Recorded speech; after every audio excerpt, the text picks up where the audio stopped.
chrétienne, creuser la Bible, servir Christ, le podcast d'Angie et Aurélie. L'unité. L'unité, ça me fait penser à un chant qui disait tous unis dans l'esprit, tous unis en Jésus. Je ne sais pas si vous le connaissez, à vous, habitants de cette terre sainte du Québec. Mais aujourd'hui, nous allons parler un peu de ça avec notre invité Louis Bourque. Bonjour Louis. Bonjour. Alors, peut-être avant de parler un petit peu de ces questions d'une seule foi, d'un seul corps, de l'unité évangélique, est-ce que tu peux en quelques mots te présenter, nous dire qui tu es, quel est ton ministère, quelles sont tes implications et ton lien par rapport à ce thème? Avec joie, premièrement, puis je suis né de nouveau depuis 47 ans et marié depuis 47 ans à la femme de ma jeunesse. On a eu un beau projet de vie, 5 enfants, aujourd'hui 16 petits-enfants. Alors juste ça, là, ça occupe tout mon temps, mais ça n'est pas la réalité. On doit aussi travailler, servir. Alors j'ai été pasteur 35 ans à la même église.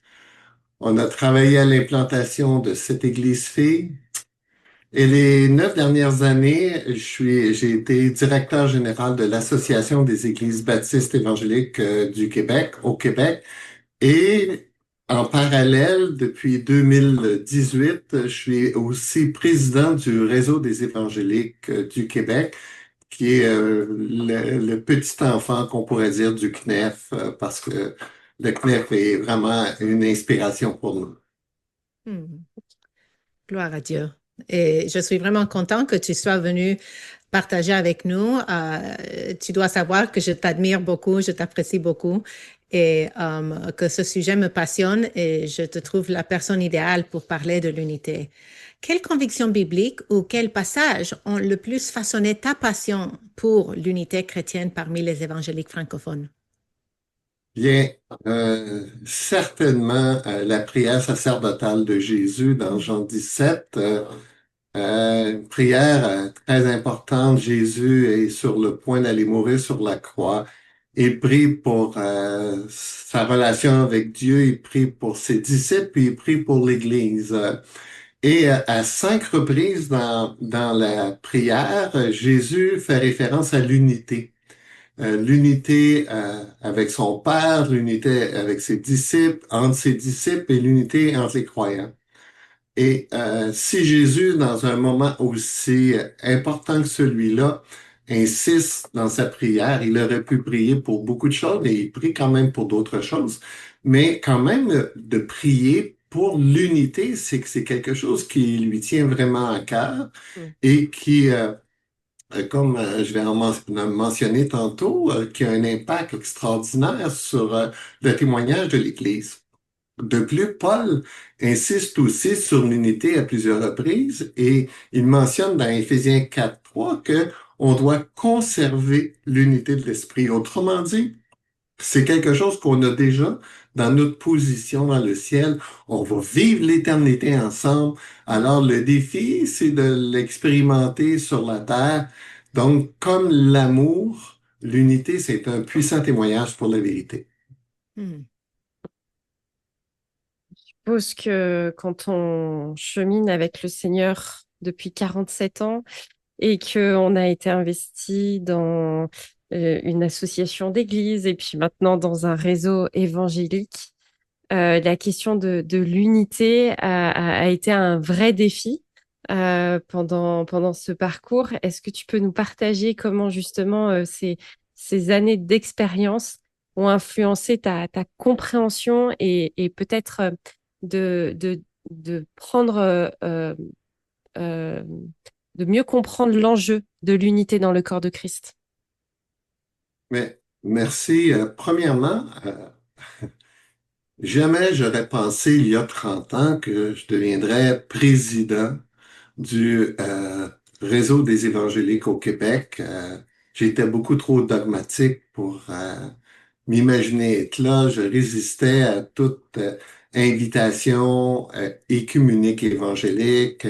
Euh, la- ben, à vrai dire, ça allait aussi avec ma maturité dans le sens que euh, il a fallu que j'apprenne avec les années, et je remercie mon épouse pour ça, à voir la vie avec d'autres paires de couleurs, de lunettes de couleurs que celles que j'avais à l'époque. Parce que pour moi, si je voyais la vie en bleu, tout le monde devait voir la vie en bleu. Et là, il a fallu que j'apprenne à réaliser que, euh, premièrement, Dieu nous a pas créés ainsi, donc il a fallu que j'apprenne à voir et à apprécier les différences. Et en ce qui concerne la doctrine, où j'ai trouvé la paix, c'est que j'ai beaucoup aimé le concept théologique d'Albert Moller sur le triage théologique. Dans ce concept-là, Albert Moller explique que toutes les doctrines que l'on croit, ce sont pas tous des doctrines primaires. Il y a des doctrines primaires, secondaires et tertiaires. Et quand j'aime présenter comme un cône, euh, lorsque on est dans l'église locale, pour être capable de fonctionner, c'est crucial qu'on partage l'ensemble des doctrines pour marcher dans l'unité, autrement ça va être difficile de fonctionner.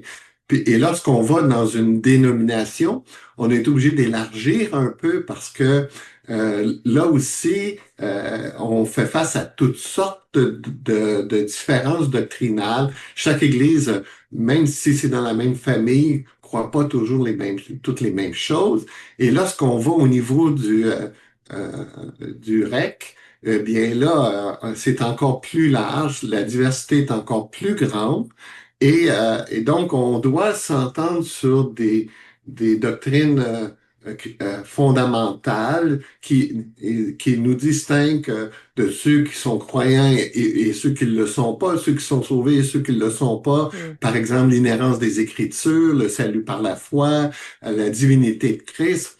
Donc, ça, ce sont des doctrines fondamentales, indispensables. Mais lorsqu'on arrive dans l'Église locale, est-ce que les femmes peuvent être pasteurs ou non? Est-ce que on croit à la genèse, à la création littérale ou littéraire? Alors là, c'est une autre histoire, là. Hmm. Mm. Et dans quelle mesure est-ce que tu penses que la collaboration entre églises qui diffèrent sur ces sujets puisse être viable? Et j'imagine qu'à la REC, ce n'est pas seulement quelque chose de théorique, mais vous voulez qu'on travaille ensemble pour gagner le Québec pour Christ. Donc, que penses-tu de différents niveaux de collaboration et de communion? Oui. Bien, premièrement, je dirais que l'orgueil, c'est le principal ennemi de l'unité. Lorsqu'on croit que notre façon de comprendre ou de faire les choses, c'est la meilleure façon de comprendre ou de faire les choses, il n'y aura pas beaucoup de place à l'unité, à part de ceux qui pensent exactement la même chose que nous. Mhm. Alors, donc, comme j'ai mentionné avec Muller, il a fallu que j'accepte ou que je comprenne qu'il y a une diversité et que cette diversité-là, comme je dis souvent, quand on va arriver au ciel, Dieu va corriger notre théologie. Donc, si on accepte qu'au ciel, Dieu va corriger notre théologie, ça veut dire que ça laisse sous-entendre que de notre vivant sur la terre, puis on n'aura pas une compréhension parfaite des choses. Et c'est pour ça que j'essaie d'enseigner aux leaders le concept de la petite gêne. La petite gêne, c'est d'avoir des convictions personnelles, mais de croire que ça se peut que Dieu a une compréhension différente ou pas tout à fait exacte ou similaire et que si on accepte ça, bien, on va être capable de vivre avec des gens qui croient ou qui pensent des choses différentes et autrement, c'est impossible. Et surtout, ça va être in ou out, ça va être avec ou sans moi. Et si on est dans cette position-là, l'unité est impossible. Euh, et donc, l'humilité, aimer, pourquoi aimer? C'est que mon expérience, je me souviens où j'ai commencé vraiment à ouvrir mes horizons, c'est quand j'ai fait mon doctorat. J'ai étudié avec des gens qui venaient de tout horizon, de toutes sortes de convictions.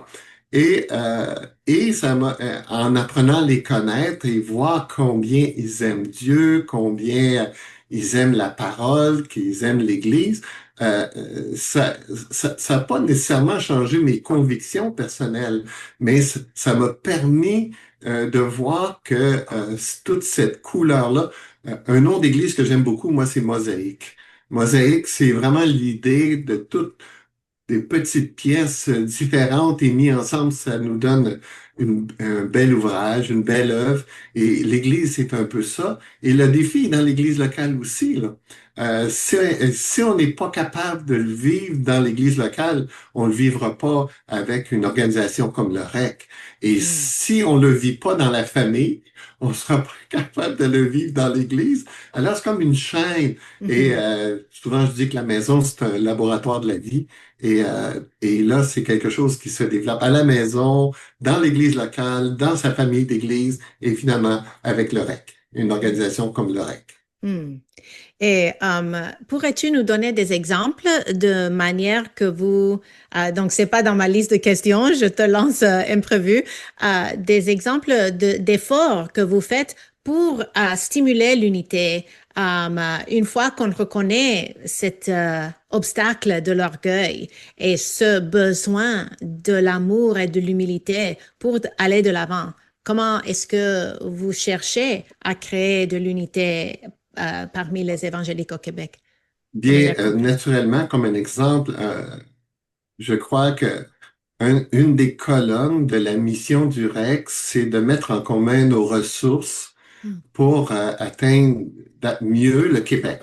mm, Alors, si je pense particulièrement à l'implantation d'églises, euh, au lieu que chaque famille d'église débute son propre centre de formation qui nécessite du monde, qui nécessite de l'argent, qui nécessite du temps, ça remet pas en question les doctrines, ça, d'avoir une formation pour implanteurs.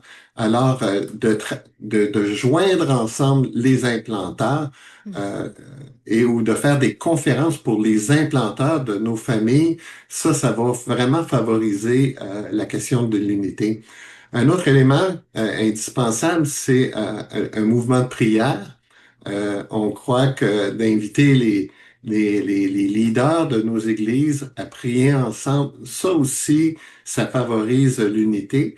Et je n'ai pas beaucoup de succès à date avec d'ailleurs, n'importe quel mouvement de prière n'a jamais beaucoup de succès, là.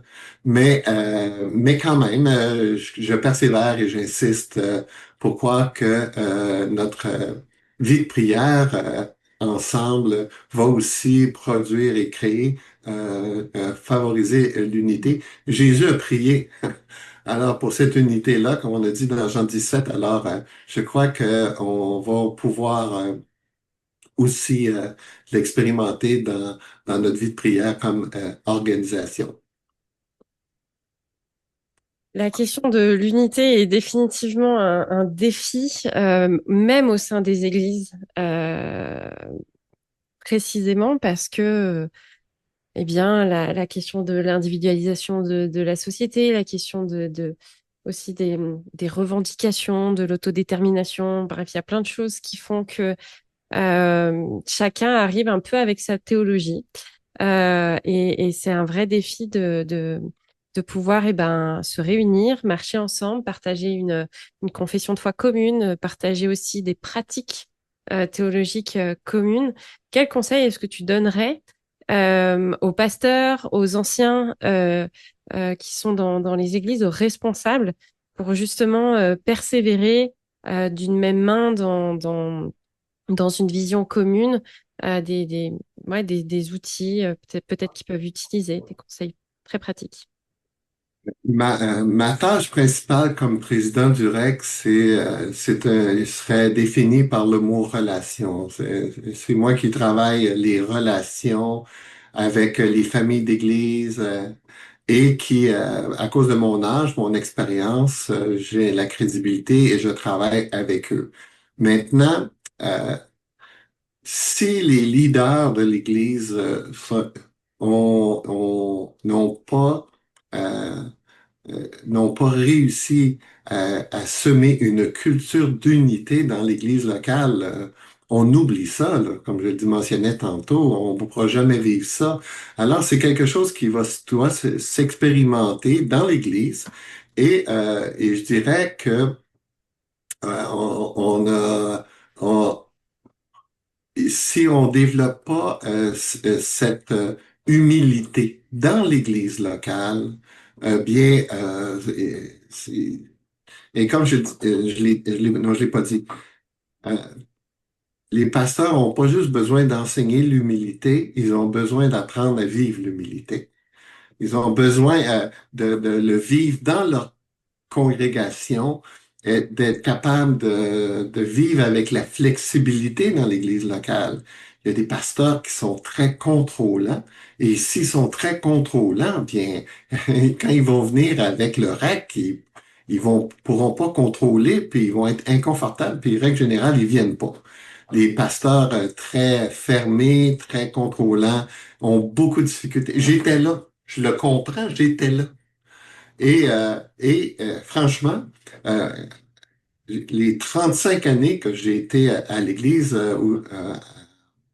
à Mascouche, euh, on est devenu une assez grosse église et pourtant on vivait cette flexibilité-là. On était capable de côtoyer d'autres églises, d'autres mouvements et on n'a pas expérimenté la division. On n'a pas, ça n'a pas été dramatique.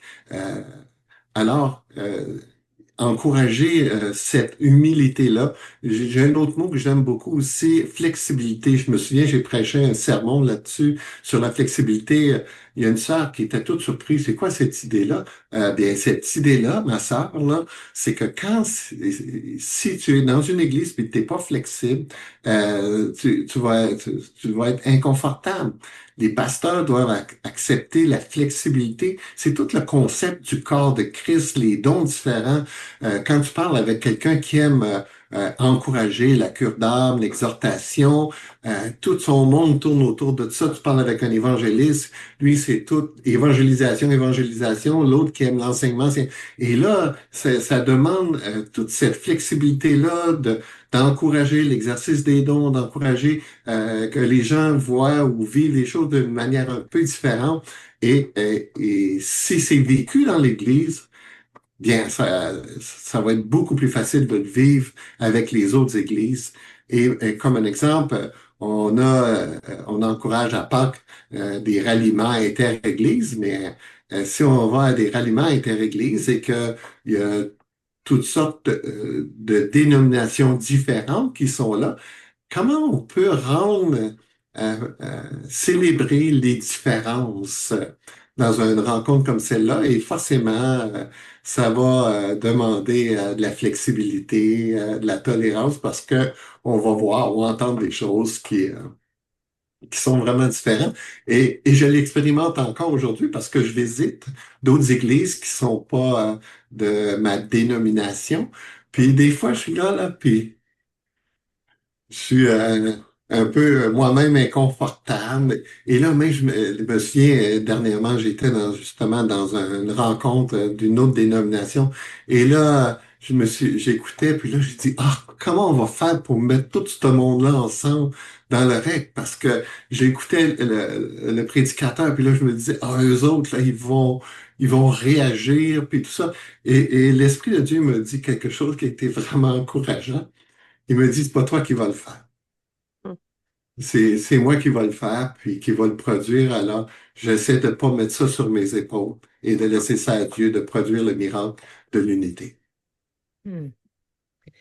Oui, ce que tu viens de décrire, ce malaise que peut-être tu sentais, peut-être que beaucoup de nos auditrices et auditeurs le ressentent aussi quand ils rencontrent des chrétiens avec des convictions différentes à la leur.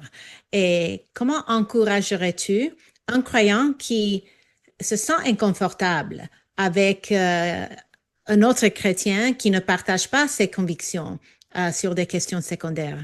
Comment le conseillerais-tu de façon pastorale à ne pas laisser tomber ses convictions, mais à voir l'humanité de l'autre personne, à reconnaître que cette personne aime Dieu et aime sa parole et cherche à être fidèle à ce qu'elle enseigne, mais arrive à des conclusions différentes qu'elle.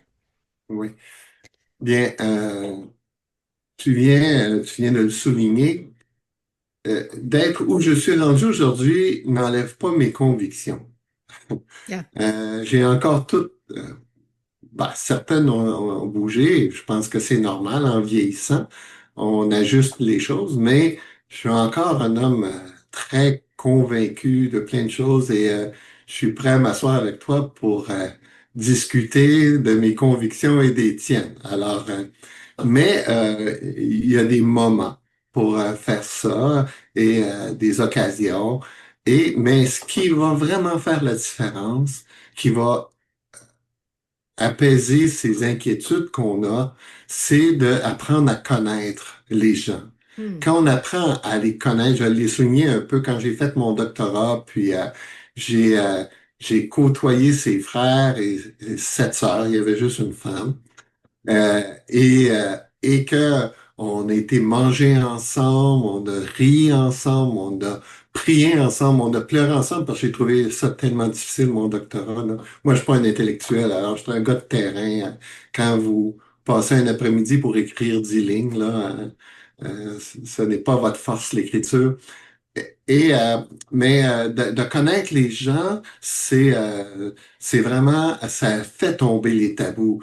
Il y a des frères que j'ai appris à connaître au travers le REC et qui je serais prêt à mourir à leur côté là, parce qu'ils sont vraiment des gens de qualité, des gens qui aiment Dieu et et que comme je l'ai mentionné tantôt, on va célébrer Dieu ensemble pour l'éternité. Alors, apprendre à les connaître et les aimer. Hein, l'amour, comme est bien décrit dans Corinthiens 13, en plus dans Corinthiens 13, hein, c'est dans un contexte des dons spirituels et ça dit que tu aurais beau avoir toutes les plus belles habiletés du monde, si t'aimes pas. C'est comme une cymbale qui résonne. Alors, apprendre à connaître et à aimer, ça fait tomber les barrières. Et c'est pas juste des mots, là. Hein? Jésus dit quand on va voir votre amour, c'est à l'amour que vous aurez les uns pour les autres qu'on reconnaîtra que vous êtes mes disciples, l'amour est vraiment puissant. Et l'amour qui vient de Dieu va faire une différence. Et Jean dit que celui qui n'aime pas n'a pas connu Dieu.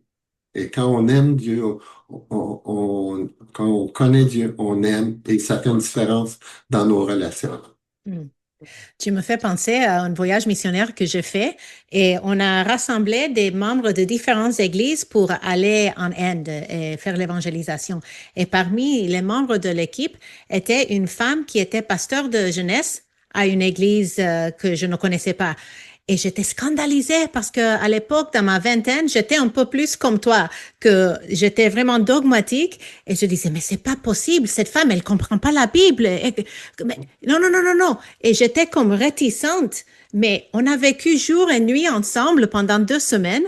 Et à la fin du voyage, j'avais pas changé ma conviction quant au pastorat féminin. Mais j'ai pu reconnaître que cette sœur, elle aime le Seigneur et elle aime sa parole.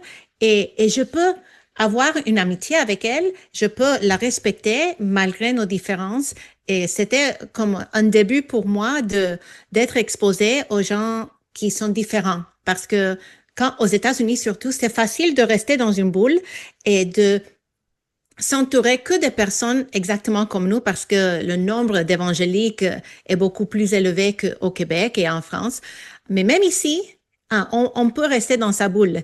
Et je pense que c'est un défi pour nous de chercher à aller au-delà de nos zones de confort, d'essayer de trouver des personnes avec qui on peut avoir des conversations qui stimulent notre esprit pour peut-être ne pas changer de conviction, mais développer une humilité et une flexibilité et reconnaître que on peut aimer Jésus et ne pas croire exactement comme moi. Mhm. Amen, amen. Et c'est ta connaissance personnelle de ces gens-là qui fait tomber ces réticences, ces malaises. Et quand je disais tantôt, j'étais dogmatique, franchement, là, c'est un problème profond d'orgueil. Mhm. Je suis dans ma nature humaine un homme rempli de préjugés. Et ces préjugés-là, je les avais. Et là, tranquillement, je les brise. Et comme je l'ai souligné tantôt, je suis reconnaissant à mon épouse. Mon épouse, ça a été ma meilleure école théologique Mm. parce qu'elle m'a appris beaucoup de choses que j'avais besoin d'apprendre. Et, euh, ça a fait une différence dans mon ministère aujourd'hui. Mm. Gloire à Dieu. Alors, as-tu un rêve pour les églises du Québec? Un rêve probablement réalisable, des objectifs, une vision, quelque chose que tu aimerais qu'il soit atteint dans un moyen long terme, on va dire 5, 10 ans. Si c'est un rêve, il faut que ce soit irréaliste. Oh, bah non, un rêve peut devenir réalité. Ah, écoute, Annie, quand je suis venu à l'Évangile,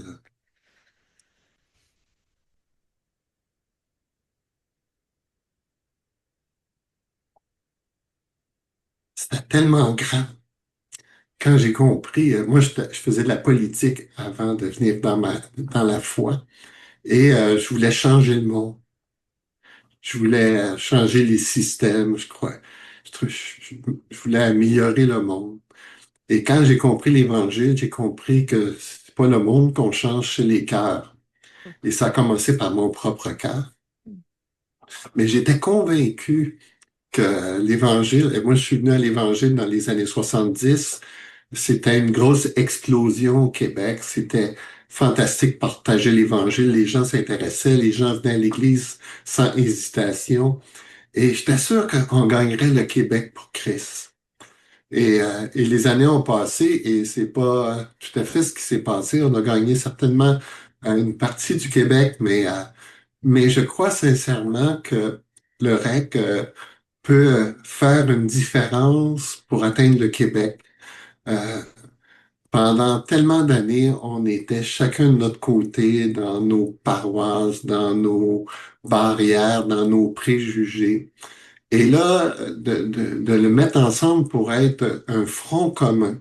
Et je dirais que surtout présentement avec le défi de la laïcité, je ne sais pas si en France vous êtes au courant de ce que nous vivons, mais nous, c'est une explosion là, de ce qui se produit présentement. Et là, le gouvernement, dans ses démarches, veut beaucoup plus faire de la discrimination que un pays vraiment laïque. Et là, il faut que les églises du Québec se mettent ensemble pour faire un front commun au gouvernement.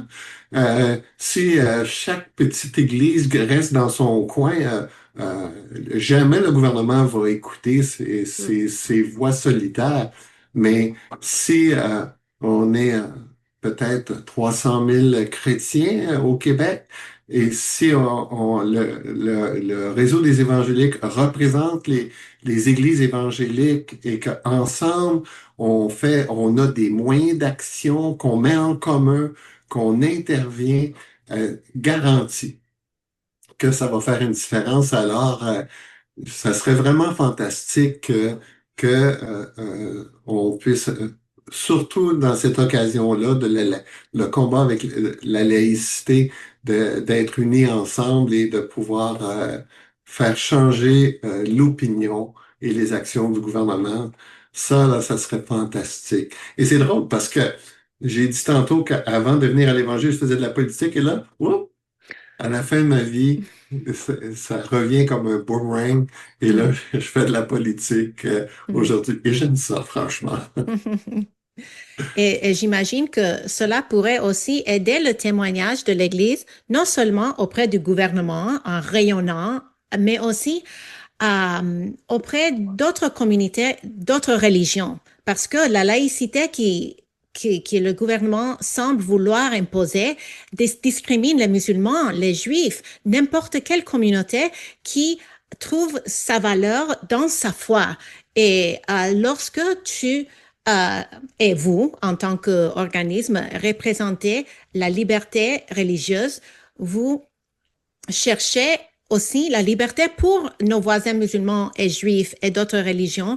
Et cela peut même aussi être une manière de témoigner à ces autres religions que ce n'est pas seulement pour nous qu'on cherche la liberté, mais pour tout être humain créé à l'image de Dieu qui croit en son propre Dieu. C'est pas que je sois universaliste, mais on doit reconnaître que Oui, on doit protéger le droit de toute personne religieuse, n'est-ce pas? oui, tout à fait. Si on croit à la liberté religieuse, on la croit pour tout le monde, même Voilà. pour les sectes. Oui, oui. C'est ça la liberté, c'est la liberté de conscience, c'est la liberté du discours. Je comprends le dilemme du gouvernement parce que le gouvernement présentement est un peu en train de regarder ce qui se passe en France. Puis là, il se dit comment est-ce qu'on peut peut-être éviter les défis qu'ils expérimentent présentement en France avec les musulmans, comment on peut l'éviter ici? Alors, j'en ai pas de solution pour vraiment euh, euh, euh, comment mettre tout ça ensemble, des croyances comme les musulmans dans une société comme la nôtre. Mais quand même, et quand tu mentionnes le témoignage qu'on peut avoir pour ces organisations-là religieuses, c'est- il faut prier pour, tu te souviens, Angie, j'ai fait partie de la table interreligieuse avec auprès du gouvernement pendant la pandémie. Ah, je veux plus dire ce mot-là. Et, euh, et j'avais accès au gouvernement et cette table-là, elle doit renaître. Elle bat de l'aile d'une manière extraordinaire, mais j'ai vraiment à cœur de travailler avec ces autres groupements religieux-là pour qu'il y ait un pont, un dialogue entre les églises et le gouvernement. Présentement, le gouvernement discute pas, consulte pas les églises et il me semble qu'il devrait avoir un pont qui est créé puis qui favorise cela. Maintenant, mais si c'est un défi dans le réseau des évangéliques, l'unité imaginée musulmans et juifs, Mhm. surtout Mhm. présentement avec Gaza, ils se parlent pas. Oui. Alors, c'est un des facteurs qui a affecté la table interreligieuse. Oui. Mais comment est-ce que les auditeurs et nous pouvons prier pour toi, pour la REC et pour la cause de l'unité parmi les évangéliques? Ben, pour moi, personnellement, prier pour mon énergie. Je vieillis, j'ai 68 ans et je ne sais pas combien de temps je vais pouvoir tenir cette position-là. Ça demande, j'essaie de ralentir, puis tout me rattrape pour remplir mon agenda. Alors, c'est difficile à maintenir. Donc, prier pour l'énergie, prier pour la sagesse, comment justement naviguer dans toutes ces différences-là entre les églises. Prier pour ma patience, parce que là, je parais très en maîtrise de moi devant vous, mais il y a des fois, je viens irrité par ces réactions qui favorise pas l'unité, j'ai besoin de patience et prier pour nos finances parce que présentement on est une jeune organisation et là surtout avec la question de la laïcité, mon équipe est à bout de bras, ils ont la langue à terre et j'ai même pas les sous pour payer tout ce qu'ils font. Alors, priez que le Seigneur suscite des gens qui vont comprendre à quel point le REC est un outil stratégique dans le combat avec la laïcité, mais pour l'Évangile au Québec. Excellent. Pour ceux qui veulent soutenir ce ministère, dans la description, nous allons partager le lien pour soutenir financièrement le REC, si cela, le Seigneur vous le met à cœur. Oui. Et oui, les organisations ont besoin d'aide concrète et matérielle. Je ne me souviens pas qui a dit ça, mais l'argent est le nerf de la guerre. Exact. Je suis d'accord. Et en même temps, tous les trésors sont à Dieu. Amen. Et Amen. je crois que le Seigneur peut mettre à cœur à des personnes qui nous écoutent et au-delà de soutenir cette démarche. Il y en a besoin aussi, aussi pour mener des démarches administratives. Voilà, c'est de l'argent, tout est de Ouais. l'argent, mais voilà, ça peut être un encouragement aussi pour vous. En tout cas, j'espère que voilà, cette cause qui est portée est une belle cause et soyez encouragés, parce que je trouve que ça porte toujours des fruits.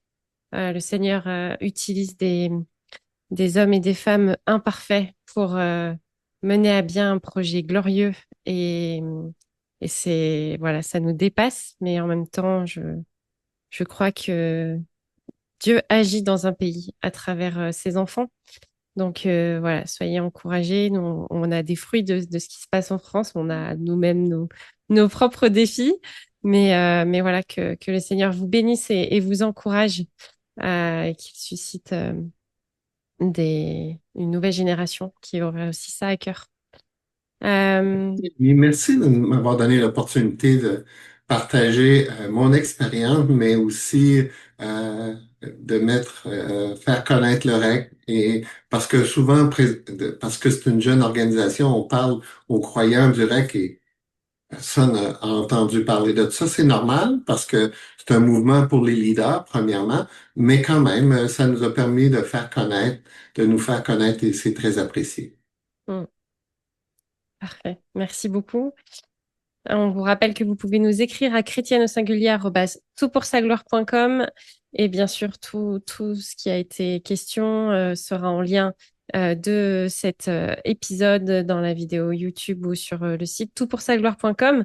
On se retrouve, Dieu voulant, la semaine prochaine pour un nouvel épisode. Et Louis, eh bien, au plaisir de se revoir et que le Seigneur te bénisse. Très bien, Annie. Merci, MJ. Merci. Bye.